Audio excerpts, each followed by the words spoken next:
Alright guys, so we're going to start a small project here, and this is a presentation website. So this is not really like a mainstream website, but something that maybe you would do at some kind of conference if you want to have some kind of presentation, but you don't want to use PowerPoint. You want to build something custom. Obviously, this is very simplified, but you could add graphics to it, charts, stuff like that. So basically, we're going to be using a bunch of stuff that we've already learned. So we're going to use variables. We're going to use a little bit of keyframe animation, transition, stuff like that. So basically when the page loads, I'm just going to reload it. The top comes in, the side comes in. All right, and then we also have a transition on the button. You can see it kind of fades nicely. And this is like the landing page, so the greeting page.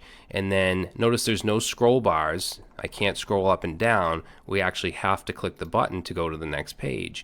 And what I've done is I've integrated that smooth scrolling jQuery script or jQuery code that we used a while back, but you don't have to do that.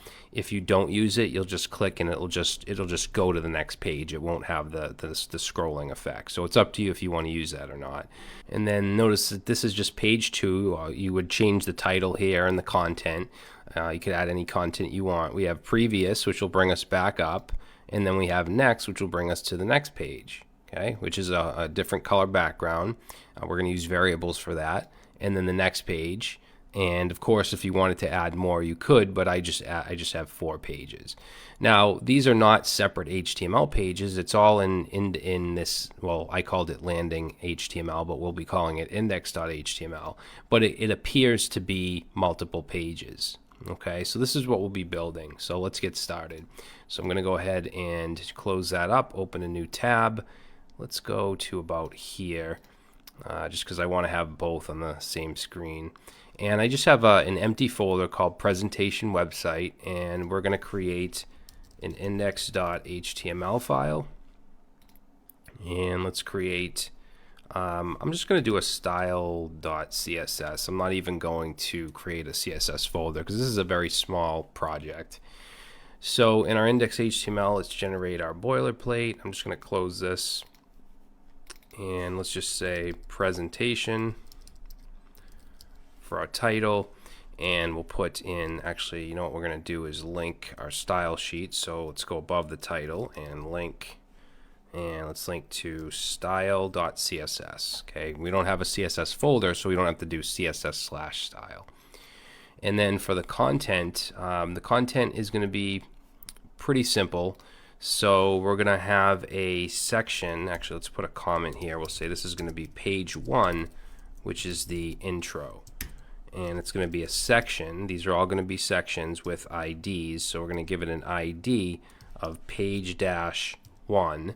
And then each one is going to have a class.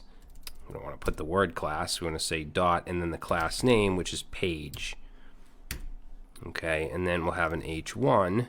And let's say welcome to my presentation, and then under that let's put a paragraph, and I believe I did lorem, I think I did 40.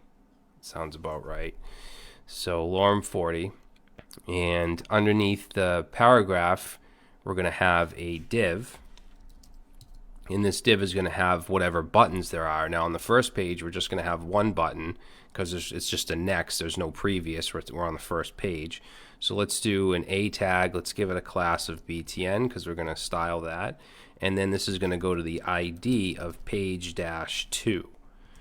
Okay, and then inside here let's say next page. Now we are going to be using Font Awesome, so I'm actually going to go to fontawesome.com, and we're going to grab the link here so that we can use these icons. So let's put this right above our link to our style sheet. Excuse me. Okay, now we should be able to use icons. So I'm going to go after the text of next page, and I'm going to put an I tag with a class of FAS, and let's do a class of FA-arrow circle down. Okay, so that will give us a down facing arrow. So if I save this and we open this with Live Server, we're going to see something like this. So notice the arrow coming from Font Awesome. So for the next page, I'm going to copy this whole section and go right under it, and this is going to be page 2. Get rid of that, and this is going to have an ID of page 2, and for the title, or the H1 I should say, I'm just going to say page 2. I'm going to leave the same text. Obviously it would be different content if this were a real life project. And then down here, the next, I'm going to have this go to the previous page. Well, actually, you know what I'll do is just copy the entire A tag here and paste it under, and this one's going to go to page 1, and this is going to say previous or prev page. And then for the icon, it's going to be FA circle up. And then this one here is going to go to page 3, and this is going to be circled down, and it's going to go to the next page. Okay, so now let's copy page 2. We'll copy that section, paste that in. This is going to be page 3. Change that all to page 3, and then as for the previous, it's going to go to page 2, and this is going to go to page 4.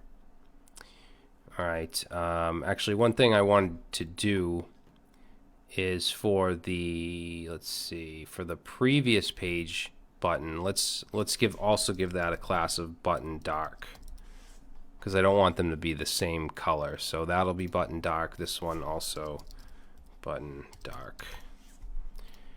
Alright, and then we have one more page to do.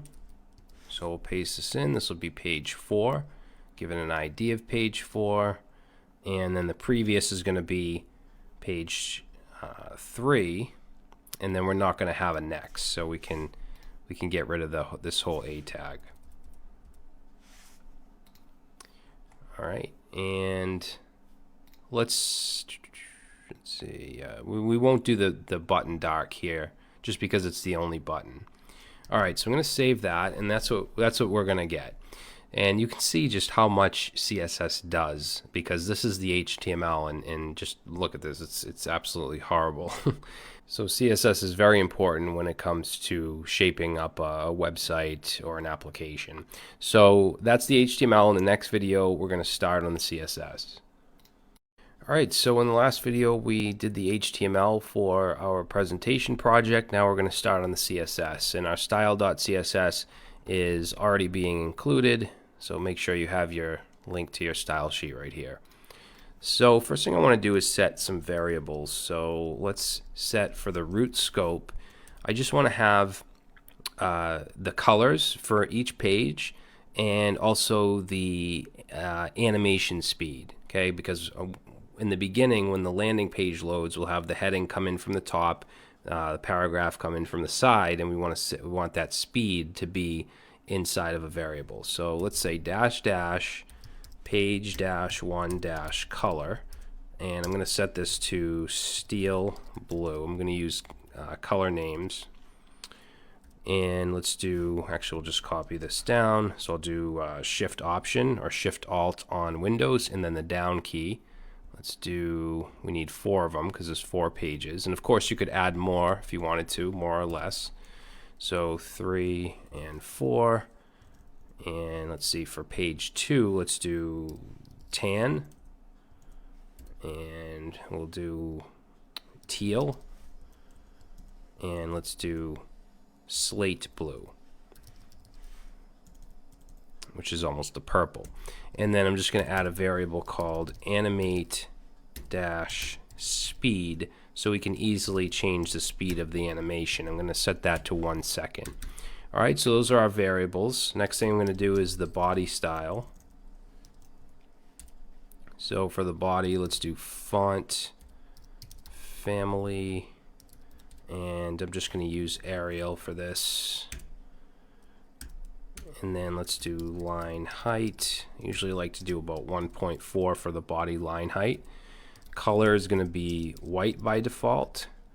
And then let's zero out the margin and padding. Okay, now I don't want scroll bars to show.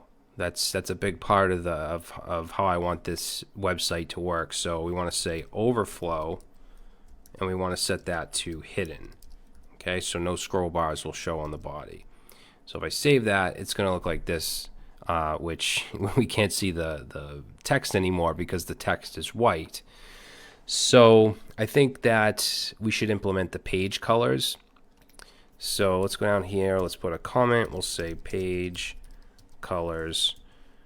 And basically, we're going to tack on to the IDs. Okay, all sections have a class of page. So this is all stuff they'll share, styles they'll share, but the IDs are unique, and that's where we want the colors. So let's do ID page 1. And I'm just going to do background, and I'm going to set it to var dash dash page, page dash 1 dash color. All right, and then I'll copy this line down a couple more times. This one will be 2, 3, 4, and then we want to change the IDs 2, 3, and 4. So this way, it's easy just to change the colors if you change, if you want to have something different for a background of a certain page. So if we save this, you'll see that now each page has the different background color. Now for the pages themselves, every single one, we're going to want to take up the whole viewport, right? So let's add in our page class down here, and let's display as flex. Okay, and as soon as I do that, everything's going to go in a row. It's going to go horizontal, which I don't want. So I want to say flex dash direction. I want to be a column, and then it'll go back to going vertical. And then let's set the height for 100 viewport heights, and then when I save, it's only going to show the first page. Okay, now we want to align this stuff, so let's say align dash items, and let's say center, center, and that's going to align it horizontal into the center. And then let's do justify dash content to the center and save, and now it's aligned both horizontal and vertical. And then I'm just going to add, I'm also going to text align center, so the text itself, and then I'm going to add a little padding on the left and right, so 0 top and bottom, and let's do 4 rem left and right, just so it's not right up against the edge. Alright, now the heading and the paragraph I want to be a little bigger, so let's target the page H1 excuse me, and let's set the font size, let's set it to 4 rem, and I just want to change the line height to 1.2, and I'm going to add a margin of 1 rem. Alright, so let's save that. Excuse me. So that looks pretty good. The paragraph I also want to be a little bigger, so let's target the page paragraph, and we'll set the font size, let's do 1.3 rem, so we'll make it a little larger.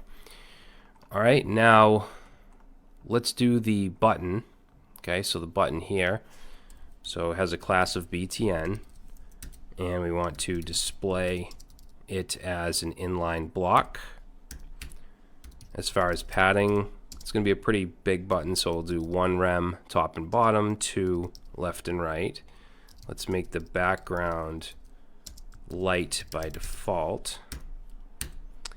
You could put that in a variable if you wanted to, but I think it's fine.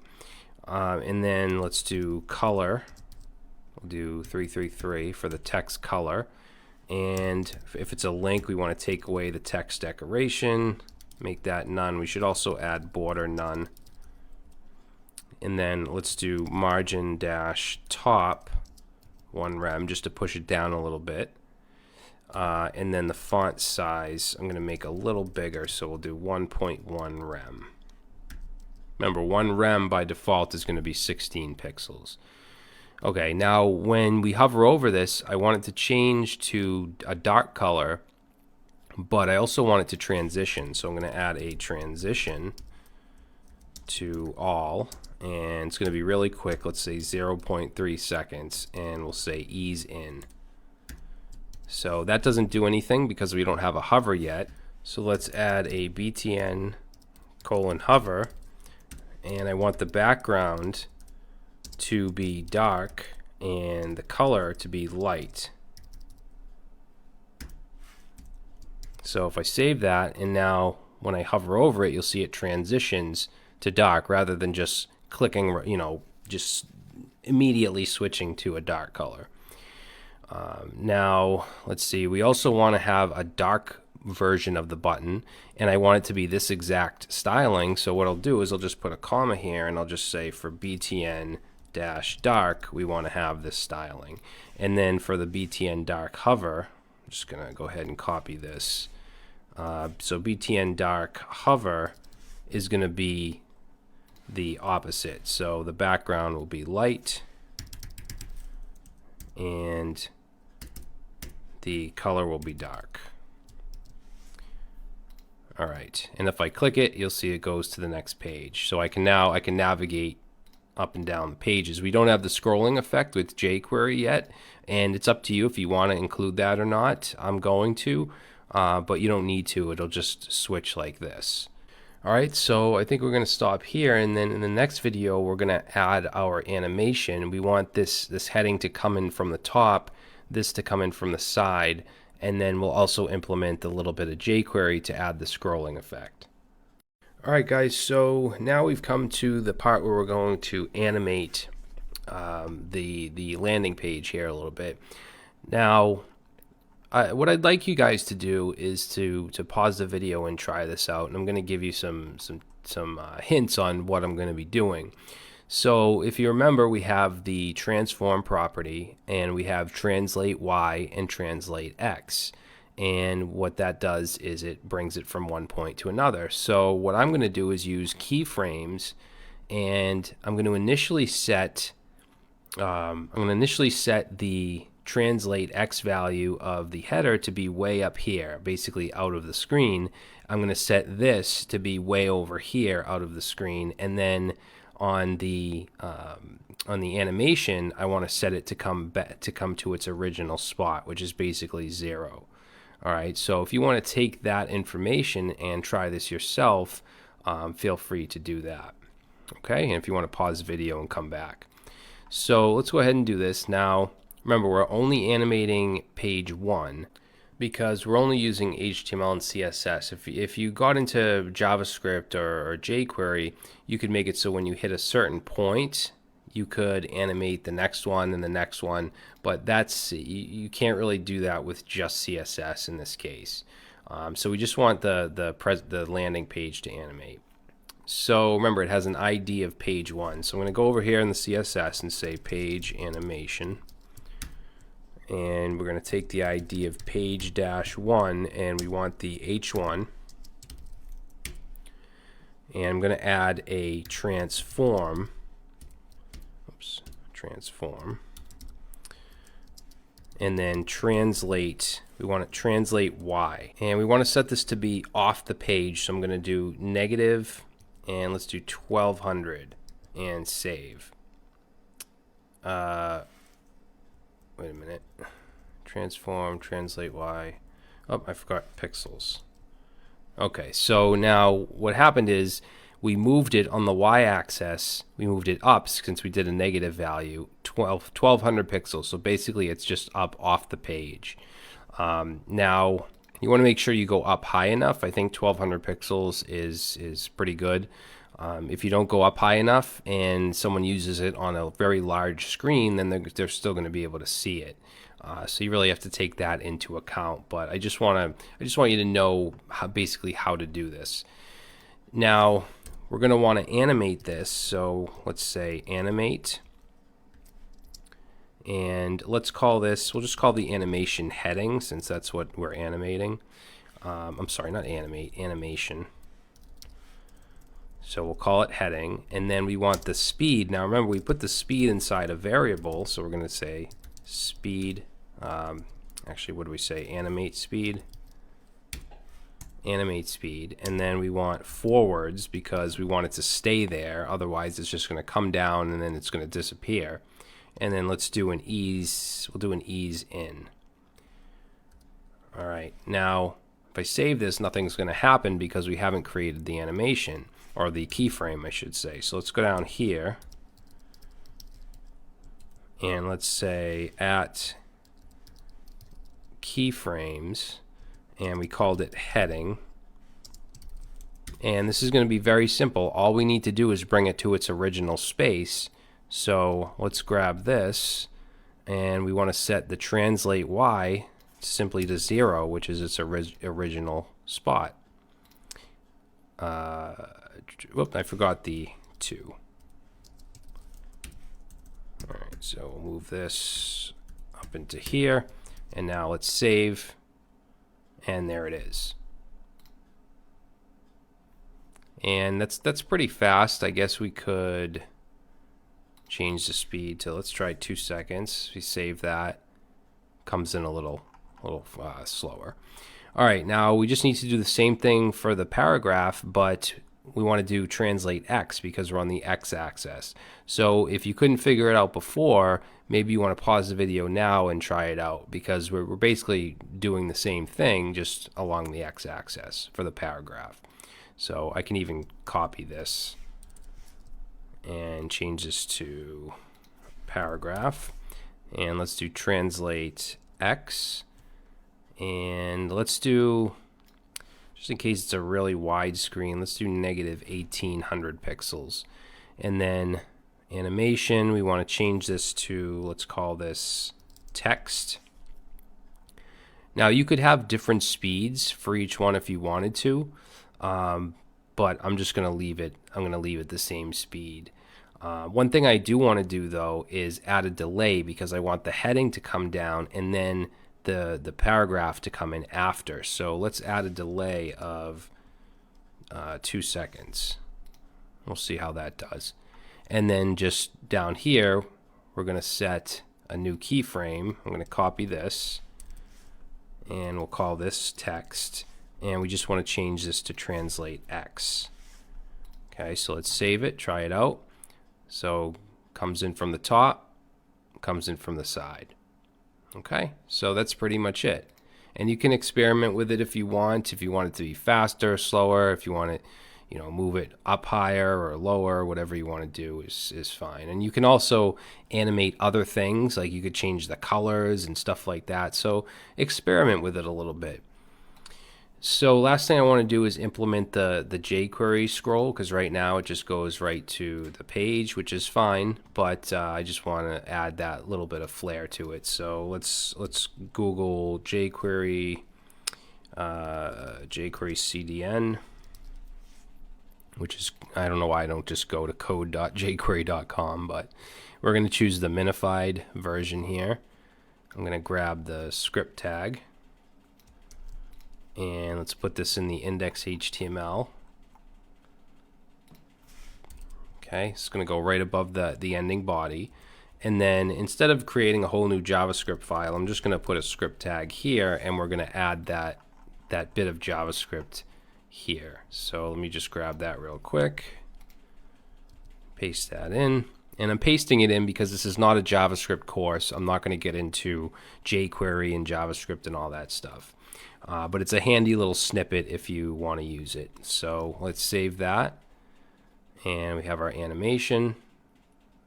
Maybe 2 second delay is a little too much. So we'll change that to 1. That's good. So now when I click the next page, it scrolls down. All right, and the reason it's doing that is because we're saying for anything with class button, on click, we're going to run a function, and we're basically going to check the hash, which is the the ID. So we're going to check that, or I should say right here, it's going to check this, and it's going to scroll to that area using the animate method. Okay, and you can change that speed right here as well. So if we change this to like 400, and we try this, it goes faster.